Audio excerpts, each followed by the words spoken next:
while in Trinidad, there was assessment done by Ken Butcher, who was saying Dwight Yorke should resign.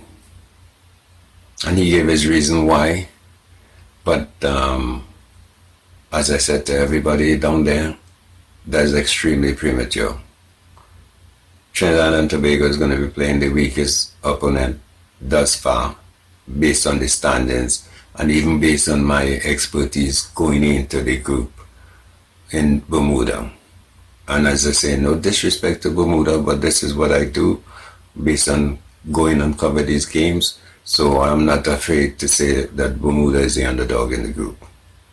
And based on that, if Trinidad and Tobago lose to Bermuda, I don't think, in agreement with many people, they don't deserve to even go the scenic route. But as people say, the ball is wrong and things do happen.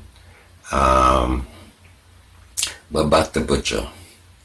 You mentioned, I read the article, and he was saying that, based on a lot of tactical, short givens with Dwight and I guess his staff, because Dwight alone, we know how this coaching ranks go. He has Latopi, he has Derek King, and the two other gentlemen there, and I watched them. You have Russ Russell as the goalkeeper coach. So I don't understand what's the, I wouldn't say motive, but in the interest of, allow me to say this.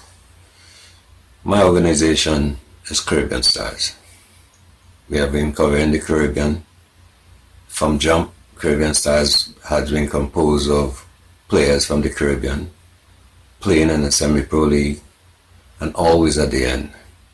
So I have no qualms. I have no real horse. Yes, as a citizen of both Trinidad and Tobago, and my expertise doesn't go beyond where I'm from. My expertise stays with how I know the game, how I assess the game, and what I think is going to happen. So I only say that because I know some people might take offense with say what I think is going to happen without any biases, without any favoritism or anything like that. I prefer my expertise to carry by itself. So back to Ken Butcher. Yes, he's a national. Yes, he's in the interest of Trinidad and Tobago. But if he's in the interest of Trinidad and Tobago, why would he want a person who has contributed so much to the country, to the image of the country, in Dwight Yorke? Why would he want him to resign? As a player, as a sportsman, he's asking him to throw in the towel. I don't know the reason for that. Ken Butcher was always a guy who has good expertise. He was a very good player. I played against him. He was part, and parcel around my career. And sometimes I think, I don't want to even venture there, but it's pretty, I consider it kind of not even premature now. I don't know the reason why a person with the expertise, intelligence and stuff with Ken Butcher would want somebody to throw in the towel on a contract they signed when they were going to play the weakest team. I don't, that makes no sense. And with all due respect to Ken, I see it totally senseless to resign. Does Dwight have short givens? Yeah, just like McLaren and a lot of the other coaches. You see, sometimes we just go by who's experience and everything else, but this is about winning and losing. And all Dwight did is lose one game so far. One game out of two. So I don't, and it's to the favorite team and the thing, and now he's going to play the weakest team. You asking the coach to resign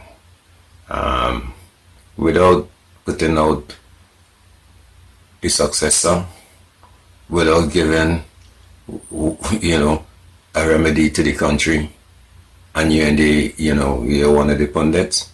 No, that's not good enough yet. We see an improvement in the team. Is it fast and, enough for the team to qualify?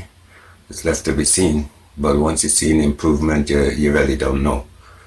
And that's the reason why I travel to see the game, because no result is guaranteed.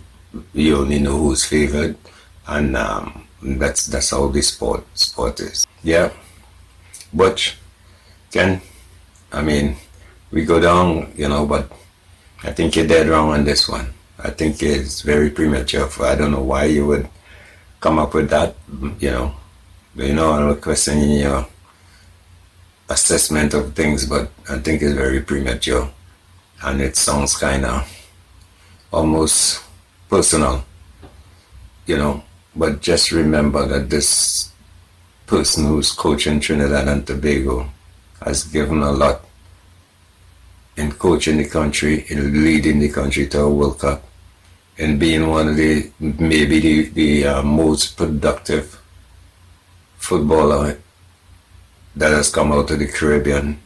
Yes, we also know that the best of footballers are not the best coaches, but at least, it's easy to give them the opportunity, knowing that they had a good career in the game. We can assess it after, but not prematurely. So that's my whole assessment. Now, I think this thing is over. Unless the trend changes, this thing is over with Jamaica sealing by the fourth game against Bermuda. And if Trinidad want to be in it, the fight is going to be for the second place playoff, So I don't know if you see it that way, because at the end of the day, we're going to have a Caribbean team in the World Cup. And it seems like we're going to have more than one if the trend continues. All right?